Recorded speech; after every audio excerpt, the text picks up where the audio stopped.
1907 жылдың көктемінде жаңа сапарға жинала бастадым. Ендігі зерттелетін жер Сихота Айлиннің орталық бөлігі мен теңіз жағалауының өткен жылы зерттелмей қалған бөлігі еді. Жалпы сипаттары жағынан алып қарағанда бұл экспедицияның да ұйымдастырылуы 1906 жылғы экспедиция сияқты болды. Жалғыз-ақ бұл жолы аттардың орнына қашырларды пайдаланатын болдық. Қашыр аяғын нық басады, тауда жақсы жүреді, әрі тамақты талғамайды. Бірақ оның есесіне батпаққа батқыш келеді. Менің көмекшім Межляковқа Владивостоктан жігіт шығанағына қашырларды пароходпен апаруды тапсырдық. Қашырларды ол сонда мергендерге қалдырып, өзі әрі кетуге, теңіз жағасында азық базаларын жасауға тиіс. Дерсуды іздеуге Захаров деген мергенді жібердім. Захаров поштаның атына мініп, әрбір фанзаға кіріп, кез келген адамнан Узала руынан шыққан Гольдтың шалын көрген жан бар ма екен деп сұрау салыпты. Анучино деген мекенге жақындағанда жолдың жиегінде тұрған бір кішкене фанзадан, ол өзімен өзі сөйлесіп, арқа жүгін буып түйіп отырған бір аңшыны кездестіріпті. Дерсу Узала деген Гольдты білесің бе деп сұрағанда аңшы, менікі сол, деп жауап беріпті. Сонан соң Захаров оған өзінің неге келгенін түсіндіріп айтқан екен. Дерсу жолға жинала бастапты. Дерсудың келгеніне мен қатты қуандым. Екеуміз күні бойы әңгімелестік. Гольд маған қыстың күні өзінің 2 бұлғын ұстап, оны Қытайға айырбастап, көрпе, балта, қазанша мен шәйнек алғанын, ал артылған ақшасына Қытай дірелін сатып алып, жаңа шатыр тіккенін айтты. Патронды ол орыс аңшыларынан сатып алыпты. Удығылердің әйелдері оған аяқ киім, шалбар, шолақ тон тігіп беріпті. Қар ери бастаған кезде ол Анучино мекеніне барып, таныс Гольд шалдың үйінде тұрыпты. Мен көпке дейін келмеген соң ол аң аулап, мүйізді бұға атып алған екен. Мүйізін Қытайларға тастап кетіпті. Сонымен бірге ол Анучинода тон алып қалыпты. Сол жерде бір кәсіпшімен танысыпты да, ойында дәнеңе жоқ, аңғырт Дерсу қысты күні бұлғын аулап, бұлғындарын жақсы бағаға сатқанын айтыпты. Кәсіпші оған қабаққа кіріп, шарап ішейік деп ұсыныс жасапты. Дерсу оған көне кетіпті. Мас бола бастағанын сезген соң, Гольд өзінің жаңа досына бар ақшасын сақтауға беріпті. Ертеңінде Дерсу оянса, кәсіпші зым-зия жоқ болыпты. Дерсу мұның мәнісін ешбір түсіне алмапты. Өйткені онымен рулас кісілер бір-біріне сақтауға аң терісін, ақшасын беріп кете береді. Еш уақытта ешкімнің ештеңесі жоғалмайды екен. Ол кезде Жапон теңізінің жағалауында дұрыс пароход қатынасы жоқ еді. Сапарымыз сәтті болмады. Біз Владивостокқа жүретін жалғыз Эльдорадо кемесін жүріп кеткеннен кейін 2 күннен соң келдік. Меноносецтермен жүріп кету туралы ұсыныс мені бұл дағдарыстан құтқарды. Меноносецтер Шантар аралына баруға тиіс екен. Командирлері бізді жолшыбай жігіт шығанағына апарып тастауға уәде берді. Ашық теңізде бізге жолақ бауыр киттер мен касаткалар кездесті. Киттер меноносецтерді онша елең қылмайды. Бет алған жағына қарай баяу жүзіп кете барды. Ал касаткалар кемелердің соңына ұмтылысты. Бізбен қатарласқан кезде судан шапшып шыға бастады. Серіктерімнің бірі мылтық атты. 2 рет мүлт кетіріп еді. 3-сінде тигізді. Су бетінің бір бөлігі қызыл жосақ қан болды. Осыдан кейін касаткалардың бәрі дереу жоқ боп кетті. Ымырт жабылған кезде Америка шығанағына жетіп, сол араға қондық. Түнде қатты жел тұрып, теңіз бұрқанып жатты. Таңертең ауа райының қолайсыздығына қарамастан, меноносецтер ілгері жүріп кетті. Грозныйдың ізімен басқа меноносецтер ілесе еріп келеді. Бізге ең таяу келе жатқан Бесшумный меноносецті еді. Ол біресе таудай толқындардың аралығындағы ойдымға түсіп кетіп, біресе толқынның ақжалданып жатқан қырқасына ытқып шығады. Көбік шашқан алып толқын кішкентай жеңіл кемеге тұмсығынан келіп, лап қойған кезде кеме теңіз түбіне әне кетеді, міне кетеді деп қаласың. Бірақ палубадан шайылып, Су әрі асып түседі де миноносец теңіз бетіне қайта шығып, қарысып алға жүре береді. Біз Ольга шығанағына кірген кезде қараңғы түсіп кетті. Түнде теңіз аздап тынышталды. Жел тынып, тұман ашыла бастады. Ақырында күн көзі шыға келіп, түнеріп тұрған жартасты жағалауларды жарқыратып жіберді. Миноносецтер жігіт шығанағына кешке таман жетті. Кемеде түнеуге тура келді. Күні бойы миноносец бір орында шайқалып тұрды. Кеме шайқалғандықтан мен жүгімізді түсіру үшін таңның атуын шыдамсыздана күттім. Құрғақ жерге шыққанда бәрімізде мәз-мейрам боп бір жасап қалдық.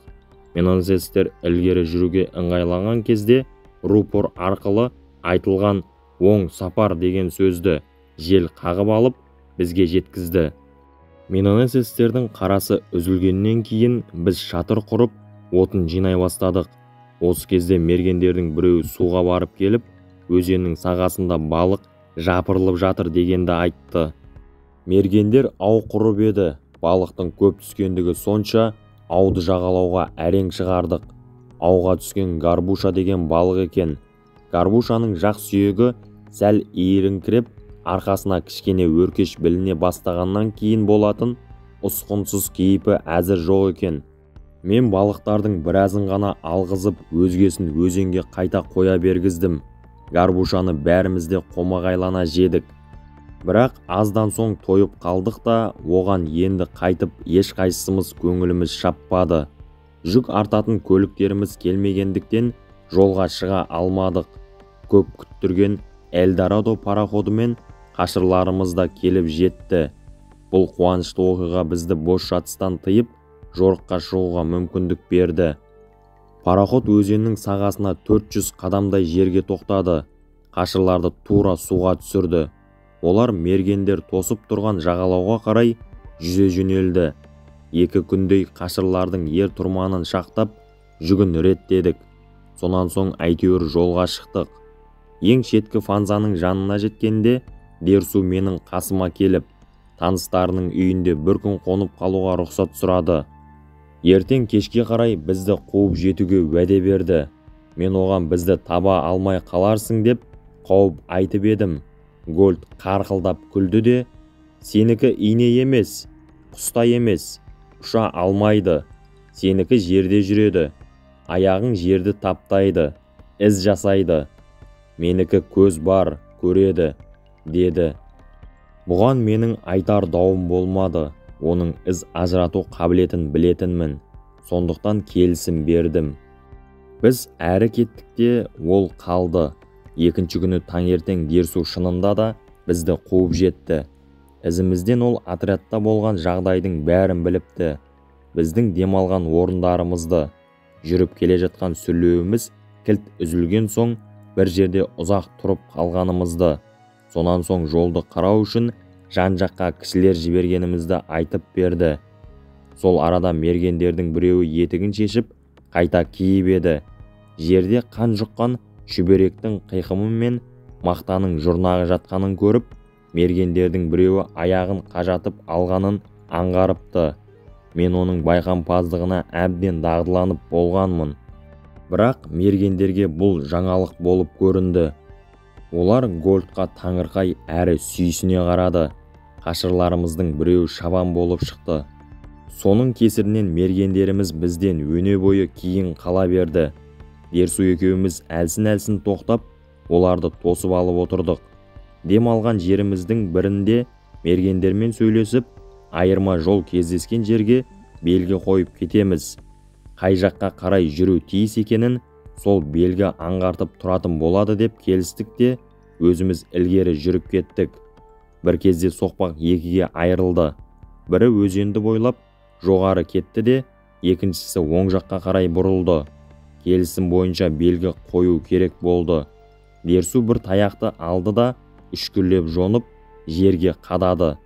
Соның жанына тағы бір шыбықты шаншып, оның бір ұшын біз жүретін жаққа қаратып, иіп сындырды. Сөйтіп белгіні орнатқан соң, мергендер оны түсініп, жүрер жөнді табар деп сендік те, біз әрі тарттық. 2 шақырымдай жүріп барып тоқтадық. Неге тоқтағанымыз есімде жоқ. Шамасы жүктің ішінен маған бір нәрсе қажет боп қалды білем. Мергендерді тосып едік. Олар көпке дейін келмеді. Сонан соң кейін қайтып қарсы жүрдік. 20 минуттай жүріп манағы сүрлеу екіге айырылған жерге келдік. Біздің қойған белгімізді байқамай мергендердің басқа жолмен кеткенін бірден ақ мәлім болды. Дерсу ренжи бастады. Неткен халық, деді ол ашуланып. Қалай жүреді? Басын шұлғиды. Балалармен бірдей. Көз бар, қарау жоқ. Мұндай адамдар тауда тіршілік ету жоқ. Кешікпей құрыйды. Оны таң қалдырған нәрсе мергендердің қателескені емес. Оны қойшы. Олар із жоқ жолмен көре тұра қалайша кетіп барады. Әлі де тоқтамай жүріп бара жатыр ма? Ол түгіл белгі таяқты құлатып кетіпті. Дерсудың байқауынша белгіні қашырдың тұяғы емес, адамның аяғы тиіп құлатыпты. Әйтсе де құр сөзбен іс оңала ма? Мен мылтығымды алдым да аспанға қарай 2 рет аттым. Аздан соң әлде қайда алыстан мылтық даусы естілді. Сол кезде мен тағы да 2 рет мылтық аттым. Сонан соң біз от жағып күтіп отырдық. Жарты сағаттан соң мергендер қайтып келді. Олар Дерсудың қойған белгісі тым кішкентай, оп-оңай байқамай кетуге болады, деп ақтала бастады. Гольд қарсыласқан да, дауласқан да жоқ. Ол өзіне ап-айқын нәрсенің өзгелерге көмеске екенін түсінді. Шай ішіп алып, біз тағы да ілгері жүрдік. Кетіп бара жатып, мен жігіттерге тағы да қателеспеу үшін жан-жақтарыңа мұқият қарап жүріңдер деп тапсырдым. 2 сағаттай жүрген соң біз тағы да сүрлеудің 2 айырығына кездестік. Дерсу қапшығын жерге қойды да құлап жатқан ағаштарды сүйретіп әкеле бастады. Қонуға ерте, жүре түсейік, дедім мен оған. Менікі отын тасымайды, менікі жолды бекітеді, деп жауап берді ол байсалды түрде. Сонда ғана барып оны түсіндім. Қойған белгілерің көрінбейді деп мергендердің оған мін таққаны есіме түсті. Енді Дерсу олар тура тұмсықтарымен тірелетіндей бөгет жасамақшы екен. Бұған ішек сілем қатқанша күлдім. Дерсу жолдың үстіне ағашты қаптата үйіп, бұталарды кесіп, жақын тұрған ағаштарды қиып, иіп, қысқасы нағыз қорған жасады. Бұл тосқауылдың пайдасы тиді. Соған барып киліккен мергендер айналасын шолып, дұрыс жолмен жүріпті. Йодзыхы өзенін ешкілі өзен деп те атаған жөн болады екен. Мұнша көп тағы ешкіні бұдан басқа еш жерде көрген емеспін. Тау ешкісінің түсі жазда қызыл қоңыр, қыста көк буырыл болады. Құйрығының маңы, артқы сандарының жүні ақ. Аңшылар онысын айна деп атайды. Ол қашқан кезде аяқтарын қатты серпіп, тастап жүгіреді. Тау ешкінің қорғаушы түсі оны мүлде көрсетпей жібереді. Жүнінің түсі айналасындағы заттардай болып кетеді де, жалғыз-ақ ағараңдап ақ айнасы ғана көрінеді. Тау ешкі жапырақты, сазды орманды жақсы көреді. Одан тек кешке ғана алаңқайға шығып жайылады. Тіпті орман ішінде, жым-жырт тыныштық кезінде де ол ылғи жан-жағына алақтап, құлағын тігіп, тың-тыңдаумен болады. Үркіп қашқан кезінде оның жыралардан, бұталар мен құлап жатқан ағаштардан қарғанына таң қаласың. Бір ғажап нәрсе, тау ешкі бұғы бар жерде мүлде жүре алмайды. Қолдан жасалған питомниктерде екеуін бірге жіберсе, тау ешкі өліп қалады. Мұны әсіресе сортаң жерде тез байқауға болады. Егер ондай сортаң жерді әуелі тау ешкілер тауып алса, ол жерге қашан бұғы келгенше еркін жайылып жүреді. Бізге шөптің арасынан қаша жөнелген тау ешкілер көп кездескенімен біреуінде атып ала алмадық. Өйткені олар көзді ашып жұмғанша бұтаның ішіне кіріп жоқ болып кетеді. Кешікпей Синанса мен Йодзыхы өзені қосылған жерден асқан соң біз нағыз тайганың ішіне кірдік. Жоғарыда өзара айқасып қалған ағаш бұталарынан аспан мүлде көрінбейді. әсіресе терек пен самырсынның орасан үлкендігі адамды таң қалдырады. Олардың тасасында өскен 40 жастағы жас ағаштар бір кішкене шыбық сияқты көрінеді. Әшейінде бұта сияқтанып өсетін сирен ағашының ұзындығы бұл арада 10 метрдей. Ертеде құлаған ағаш діңгектерін шашақталған мүк басып кетіпті. Олар өзгеше бір әсем болып, айнала өсімдіктерінің көркіне лайық жарасып тұр. Шайтан ағашы, жүзім ағашы мен шырмауық ағаштары қаптай өскен қалың тоғайдың ішінен аяқ алып жүру қиын. Отрядымыз әрең жүріп келеді. Әлсін-әлі тоқтап, құлаған ағаштары азырақ жерлерді қарастырып, қашырлармен айналып жүруге тура келді. Орманның ішіне тереңдей кірген сайын қопарылып құлаған ағаштар көбейіп, жүк артқан көліктердің соқпақпен жүруіне қиын тиіп келеді. Ілгерідегі жолымызда кідіріс болмас үшін Захаровты басшы етіп, алдыңғы шепке бір топ жұмыскерлер жібердік. Олар жолда құлап жатқан ағаштарды алып тастап, болмаса айналып жүретін жолды көрсетуге тиіс болды. Кей жерде құлаған ағаштар жоғарыдан асылып тұрады. Ондай кезде оның төменгі бұтақтарын ғана кесіп, астынан қақпа сияқтандырып жол ашады да, жерде жатқан діңгектердің бұтақтарын қашырлардың аяғына немесе қарындарына қадалмас үшін кесіп тазартып қояды. Синанса өзенінің құйылысына жақындағанда біз бір бүкір УДХ-ның үй ішіне кез болдық. Олардың күркесіне таяу маңда ұсақ тасты қайраңның үстінде бір қайық төңкерілі жатыр. УДХ-лер қайраңда тұрып балық аулап жүр. Қайық ағашының ақтығы, жақтауларының жаңадан ысталған сарғыш таңбалары, оның таяуда ғана жасалып, әлі суға салынбағандығына айғақ болып тұр. Бүкір УДХ өзі қайық жасай алмаған соң, Такема өзенінің бойында тұратын Чан Лин деген жиенін әдейілеп шақыртып, осы қайықты жасатқанын айтты. Қайық әзір тұрғандықтан Чан Лидің бізді шығарып салуын өтініп едік. Ол бұған келісті. Таңертең біз ерте жүріп кеттік. Алдыңғы жүретін жолымыз ұзақ болғандықтан тезірек Санқобе өзеніне жетіп алғымыз келді. Шынын айтқанда, менің жұмыстарым сол арадан басталмақшы еді. Дерсу екеуміз әдеттегінше ілгері жүріп кеттік. Екінші өзекке келгеннен кейін мен отырып дем алдым. Дерсу аяқ киімін шешіп, дұрыстап қайта киді. Кенет біздің құлағымызға не ұлыған емес, не қыңсылаған емес, не ырылдаған сияқты да емес, бір түрлі ғажап дыбыс естілді. Дерсу мені жеңімнен тартып қалып, өзі құлақ тікті де, «Аю!» деді. Біз тез түрегелдік те, ептеп басып, ілгері жүрдік. Кешікпей-ақ дыбыс иесінің өзін көрдік. Шағын денелі бір аю, үлкен жөке ағашының төңірегінде әуреленіп жүр. Ағаш жартастың нақ түбіне жанамалай өскен екен. Ағаштың жол жақ бетіне балтамен белгі салыныпты. Яғни ағаштың басынан араның ұясын бізден де, аюдан да бұрын біреу тапқан көрінеді. Мен істің жайын салған беттен-ақ түсіндім. Аю бал алғалы жүр екен. Ол артқы аяқтарымен тік тұрып, әлденеге созылады.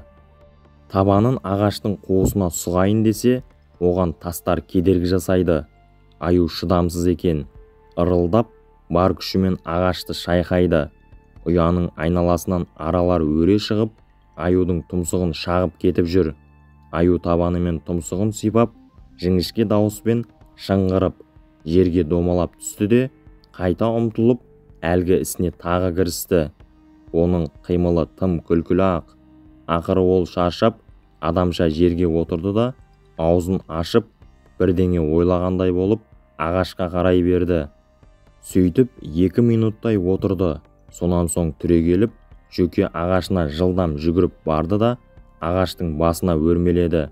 Жоғары шығып, жартас пен ағаштың екі аралығына кептеліп тұрды да, алдыңғы аяқтары мен артқы аяқтарын тасқа тіреп, арқасымен ағашты қатты итере бастады. Ағаш ептеп еңкеюге айналды. Бірақ аюдың арқасы ауырып қалды. Ол әдісін өзгертіп, енді арқасын жартасқа тіреп, аяқтарымен ағашты итерді. Жөке ағашы шарт сынып жерге құлап түсті. Аюдың көздегені де осы еді. Енді тек ағаштың қабығын айырып, араның бал ұясын табу ғана қалды. Оныкі өте қу адамдар, оны қуу керек, әйтпесе барлық балды жеп қояды, деді Дерсу. Сонан соң, сенікі қандай адамдар, біреудің балын ұрлау неге керек, деп айқай салды. Аю жалт қарады, бізді көріп тұра қашты. Лезде жартастың ар жағына барып, көрінбей кетті. Оны қорқыту керек, деді де Дерсу әуеге қарай мылтық атты.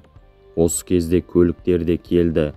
Бал жинап алу үшін екі жігітті қалдырып кетпекші болдық. Әуелі араларды тыныштандырып, сонан соң кейін түтін салып, оларды қуып жіберген соң барып, ана балды жеу керек болды. Егер бұлай етпесек, балдың бәрін аю жеп кететін еді. Біздің бұдан әрі Сан-Хобе өзеніне дейінгі сапарымыз сәтті аяқталды. Терней шығанағына біз күндізгі сағат 4-тің кезінде жеттік. Бір сағаттан кейін бал жинаушылар да келді. Олар 22 қадақ жақсы, таза бал әкелді. Сан-Хобе өзенінде біз аңшылар жасағының бастығы Джан Бао мен тағы да кездесіп, бір күн тағы бірге болдық. Өткен жылы иманда біздің басымыздан кешкен оқиғаның көбін ол естіген екен. Оның менімен бірге солтүстікке қарай баратынын біліп, шексіз қуандым. Су жағалауындағы аудандарды жақсы білетіндігі және Қытайлар арасындағы беделі маған жүктелген тапсырманың жақсы орындалуына көп көмек көрсетті.